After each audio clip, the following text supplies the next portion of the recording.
Hey guys, so I'm really looking forward to talking to you about a topic that is really close to my heart.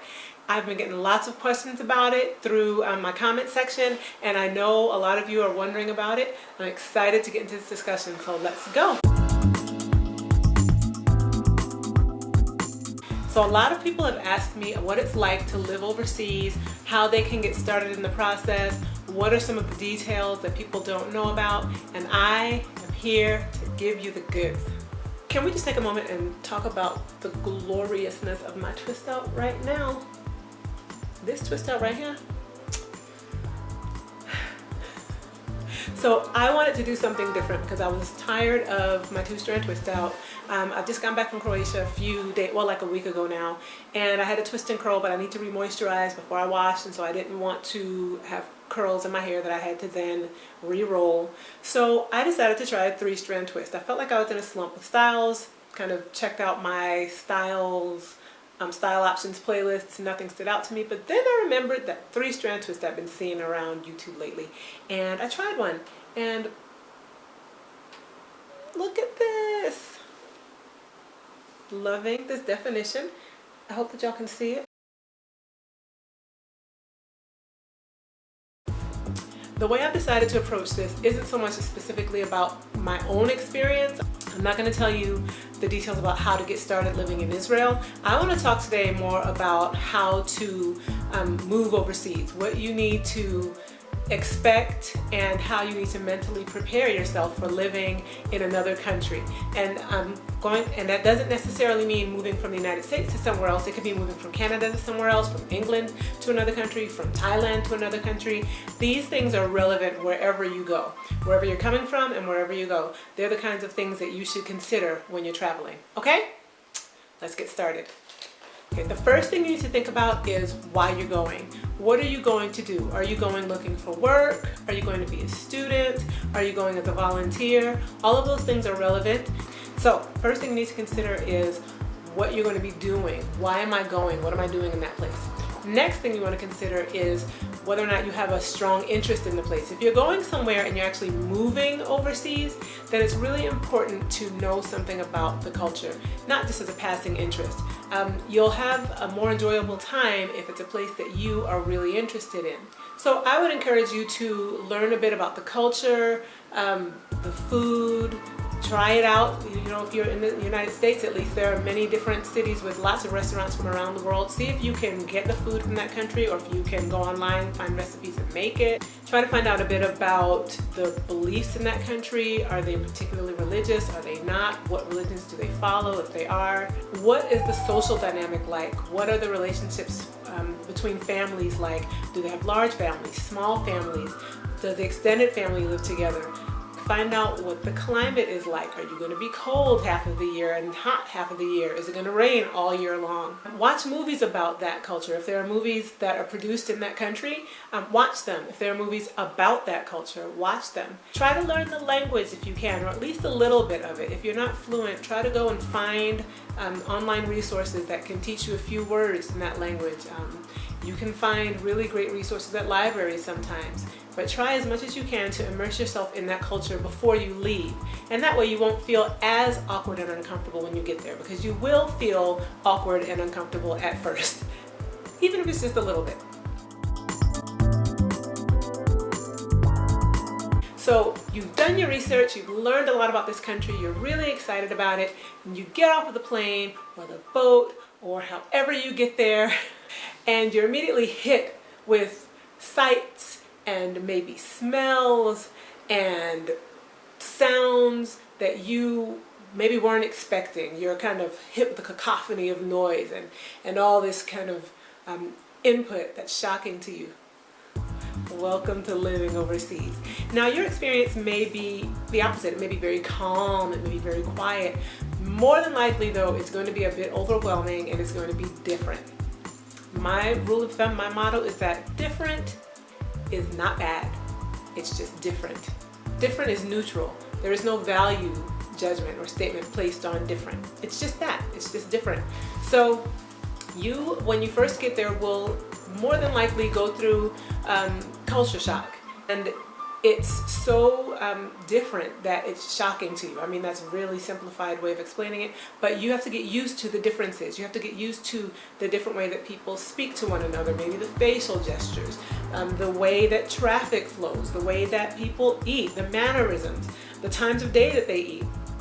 All these different things that you don't think about. You know the language will be different, you know the clothing may be different, you know the religion may be different, but you may not realize that facial gestures and expressions may be different, that people may tell you yes when they really mean no, or tell you I don't want any more when they really mean please offer me some more food. They may be, which is very much a part of the culture here, that's one of the elements of Arab culture that you have to realize, and people aren't being dishonest. Maybe Westerners would perceive it as dishonesty, but really it's a matter of passive communication and showing honor and respect by not asking someone directly for something. Sort of similar to the southern U.S. Okay. And don't get mad, I moved from New York to Georgia, so I feel like I can speak on that with some authority. Some of the practical things that you're going to have to consider are what the cost of living is in the country where you're moving. Is it a very expensive place to live? Can you get by on less money than you could in your home country? Are you going to have to save up more ahead of time? Or does your company pay you enough to live there? Or should you have additional resources in reserve? In Israel, many people don't make what they need to survive without going into debt. And so it's very standard here for the banks to offer lines of credit.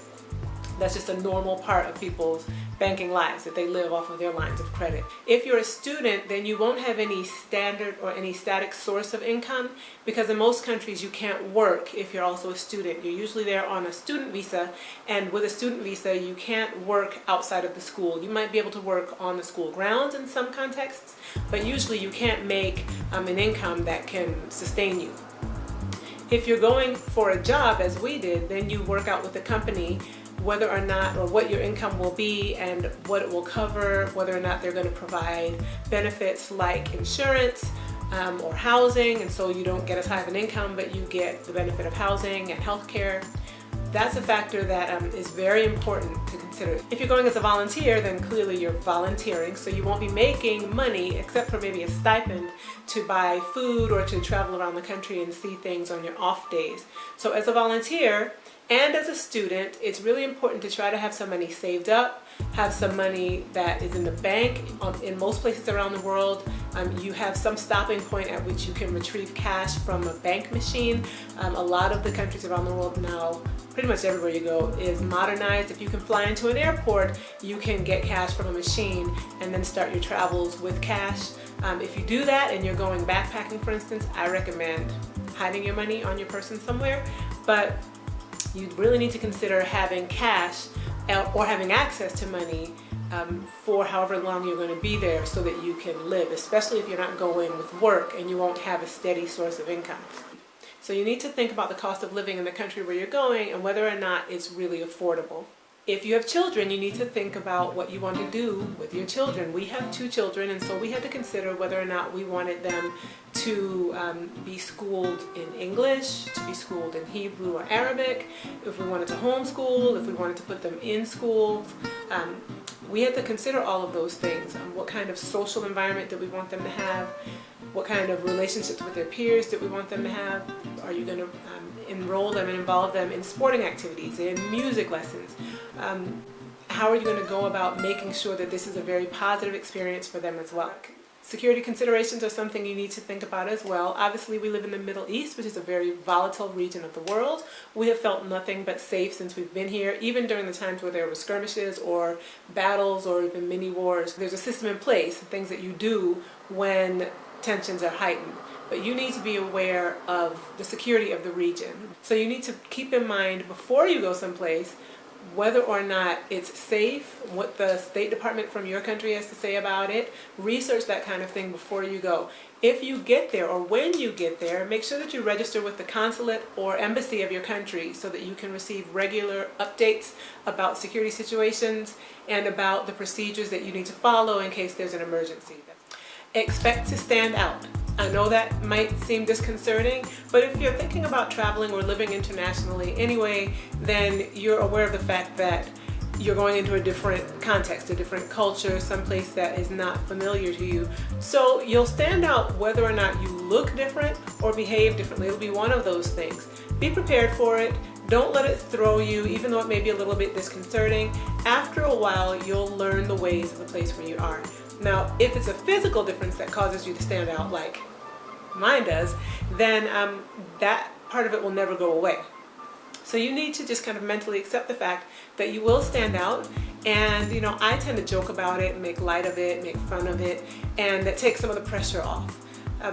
Let me encourage you not to take offense at it, not to be resentful about it, not to waste your energy being rude to people or angry with them. Instead, joke about it. Use it as an opportunity to talk to people. Say hi, greet them, interact with them. It's a great way to open doors and to get to know people. And if you're going to live someplace else anyway, or even to visit, then it's likely that you're interested in other cultures and in other people and other ways of doing things and learning about the world. So use that as a door opener and as an opportunity. Don't let it be something that hinders you. Try to learn the language. I know I included this in something that you should do before you ever leave home, but when you get there, if there is any opportunity at all, and I'm sure there will be, use it. Try to learn the language. People are so happy when you try to speak to them in their mother tongue. Even if you botch it, even if you make major mistakes, if anything, it's an opportunity to learn. Yes, you may get laughed at. They will probably correct you. In some places, people are too gracious or generous to correct you, but often they will. They'll give you tips here and there. Let that happen. Enjoy that experience. The only way you're going to learn a language is by making mistakes. That's the only way children learn. They don't have any shame or fear about it. That's why they do so well and they learn so fast. It's adults who are terrible language learners because we are embarrassed about making mistakes. I'll go ahead and confess that I make so many mistakes. My Hebrew is not where it should be. It's better than it was, but it's because of the discomfort with making mistakes. My children, on the other hand, learned Hebrew in a year each. So try to learn the language, even if you stumble over it, even if you only get out a few sentences and then you say, do you know any English? Is it possible that we can continue in English? There will be some grace because you tried. And when you try to learn someone's language, it communicates to them that you respect their culture. Try the food. Don't go to a new place and then look for hamburgers and hot dogs and fried chicken and barbecue ribs or whatever it is that is your local cuisine. Now, I'm not saying that every now and then it won't be fun to get something that's familiar from home, of course. But try to see what the local fare is and taste it. Try it out. Ask people who are from there, what's your favorite dish? What dish from this country is something that you really like? And try it. I always say, try something new twice. The first time might have just been overwhelming and too much. The second time around, you might have a better experience. So try it twice at least. If you really, really didn't like it the second time, maybe set it aside. But you never know. Maybe you just didn't have a good cook. So I had a great time this summer in Croatia. Check out my vlogs if you haven't yet. But I tried out different foods. I tried out things that I had never heard of before. And I actually enjoyed them. You don't know if you don't try. Learn the local currency. Get yourself a currency converter on your phone. Get an app. Carry around an old-fashioned calculator. Whatever you need to do. But you need a currency converter so that you can mentally understand your currency back home and how it compares to the currency where you are. That will usually help you in getting a picture of how much you're spending, because right off the bat you're not going to really understand how that currency works and easily function within it. You're going to need some point of reference, and that'll be your home currency. So you can get an app on your phone. I'll include one on the bottom here to use to help you convert currency so that you know what you're dealing with on a regular basis. Realize that you're going to have some good days and some bad days. There will be days when you're like, this is fantastic. I can do this whole overseas living thing, or I can do this whole overseas traveling thing. I'm a world traveler. And there will be days when it really stinks. You'll be frustrated. You won't be able to communicate effectively or get what you need. People will be rude. You'll perceive them as having been very disrespectful or impolite, or having lied to you and given you the total, just completely wrong instructions to a place, or the wrong recipe, or you'll be laughed at or teased. These things happen. Those days happen. Try not to focus on the negatives. Let them be part of the experience because they're part of it and you need them. But try to maintain a positive focus. What you can expect though are lots of good days, lots of even days, lots of days where you can come home and say at the end of that day, wow, that was really productive, that was really good, I learned something, I experienced something. So I encourage you to try to take each day and think back over it and think, what good happened today? What did I learn today? Or what did I experience today? What's something new that happened to me today? Maybe you learned a new phrase, maybe you made a new friend, maybe you learned something new about the culture, something that enriched you that day. If you can do that, then even on the days that are particularly stinky, you'll have something to look back on as a positive for that day, and it's a positive from your experience. Okay, this next point is geared specifically to my American viewers. Americans, we are known to be notoriously poor travelers. We have a tendency to be very myopic and ethnocentric and self-focused and inflexible. We like things the way we like them. We don't expect things to be different when we travel. We're very surprised and a bit resentful and irritable when things don't go our way, or when things seem a bit different, like why don't they have crown molding, or how come the towels are not big, why do they have these small towels, don't they use regular soap, why don't they have antibacterial soap, doesn't everybody use antibacterial soap, how come they don't have ice, everybody uses ice.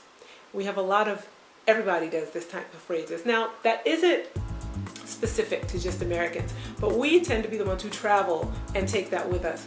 Whatever the root cause is, we're bad travelers, and we have a reputation for being bad travelers. So I want to encourage my American viewers to fight against that.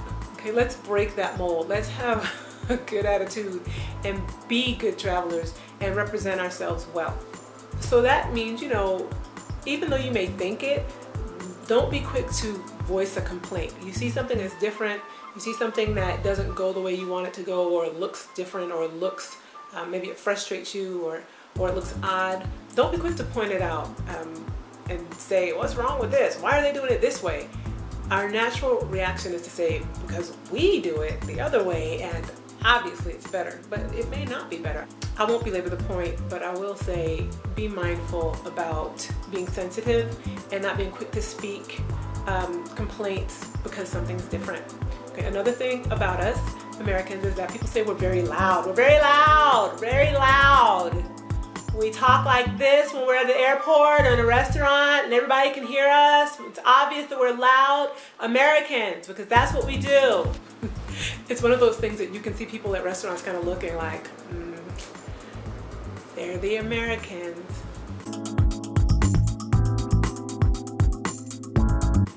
You also want to try to be sensitive to the local religions wherever you are. We try to be sensitive to all of the people around us. Okay? It's really important to be aware of the religion, because the religion largely shapes the culture. Learning about a religion doesn't mean that you want to become a member of that religious community. It's just a way of learning more about the people and about the land. So a good rule of thumb is to go in as a learner. Always be a learner wherever you go. You can't go wrong if you're asking questions and if you're learning about the place and the people. One more thing, and I'm not exactly sure where this fits, but just be aware that small things like gestures can make a big difference. For me as an American, I'm big on the thumbs up, I'm big on the A-OK, but those are both like the F-bomb in other parts of the world. So you just need to be very careful that you know, or that you learn, find out what gestures mean. In Israel, this means, wait a minute, just hold on. But apparently in Italy, I think, it's like a really bad swear word. Okay. I hope you guys enjoyed this video. Thank you so much for asking me to make it. I enjoyed exploring these questions and thinking about what has made my time overseas successful. If you enjoyed this video, please don't forget to thumbs up. This is my Western thumbs up, which just means I liked it. Please comment. I love to read your comments and hear what you have to say about it. Don't forget to subscribe if you haven't already. Check out my other videos. I try to make videos weekly. Come check me out. I do hair videos. I do interracial vlog videos. I do tags. And I think you'll have a good time watching. I love you guys and I thank you for watching. Talk to you later. Bye-bye.